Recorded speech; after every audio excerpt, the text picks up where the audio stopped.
கிறிஸ்துவுக்குள் பிரியமுள்ள சகோதர சகோதரிகளை, பலந்தரும் தேவன் எபிசோட் 1796 கர்த்தரை துதிக்கிறேன், மைமைப்படுத்துகிறேன்.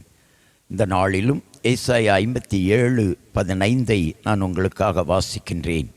நித்திய வாசியும் பரிசுத்தர் என்கிற நாமமுள்ளவருமாகிய மகத்துவமும் உன்னதமும் ஆனவர் சொல்லுகிறார், உன்னதத்திலும் பரிசுத்த ஸ்தலத்திலும் வாசம் பண்ணுகிற நான் பணிந்தவர்களின் ஆவியை உயிர்ப்பிக்கிறதற்கும் நொறுங்கினவர்களின் இருதயத்தை உயிர்ப்பிக்கிறதற்கும் நொறுங்குண்டு பணிந்த ஆவி உள்ளவர்களிடத்தில் வாசம் பண்ணுகிறேன்.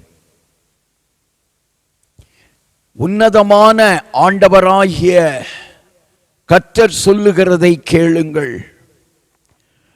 பணிந்தவர்களின் ஆவியை உயிர்ப்பிக்கிறதற்கும்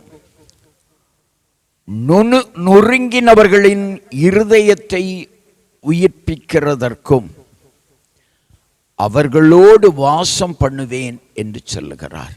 கர்த்தர் சொல்லுகிற காரியத்தை நன்றாக கவனித்துக் கொள்ளுங்கள்.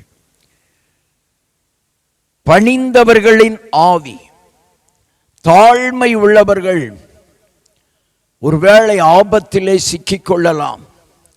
இருதயம் நொறுங்குண்டவர்கள் கவலையோடு வேதனையோடு வாழலாம்.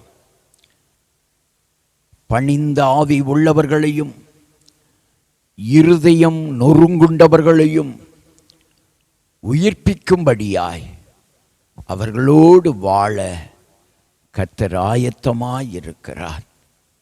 செய்தியை கேட்டுக்கொண்டிருக்கிற சகோதர சகோதரிகளே, நீ நொறுங்குண்ட இருதயத்தோடு வாழலாம்.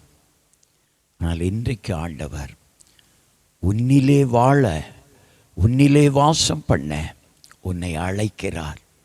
அவரிடத்தில் வா, அவர் உன்னிடத்திலே வாசம் பண்ணுவார். கண்களை மூடி ஜெபிக்கலாம்.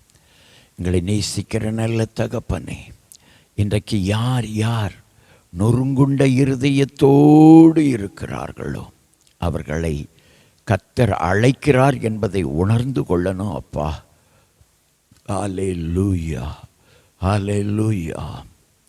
ஸ்தோத்திரம், ஸ்தோத்திரம், ஸ்தோத்திரம் அப்பா, ஹல்லேலூயா. வேதனையோடு வாழுகிற மகனே, மகளே, இயேசு உன்னை அழைக்கிறார். இயேசு உன்னை அழைக்கிறார்.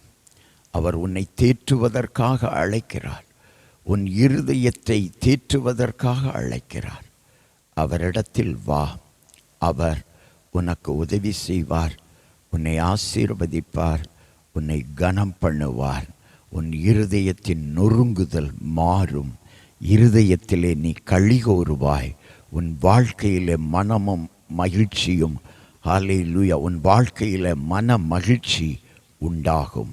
இயேசுவின் நாமத்தில் நீ ஒரு மகிழ்ச்சியானவனாய், மகிழ்ச்சியானவளாய் மாறுவாய். இயேசுவின் கரத்தில் கொடுத்து ஜெபிக்கிறேன் பிதாவே, ஆமென்.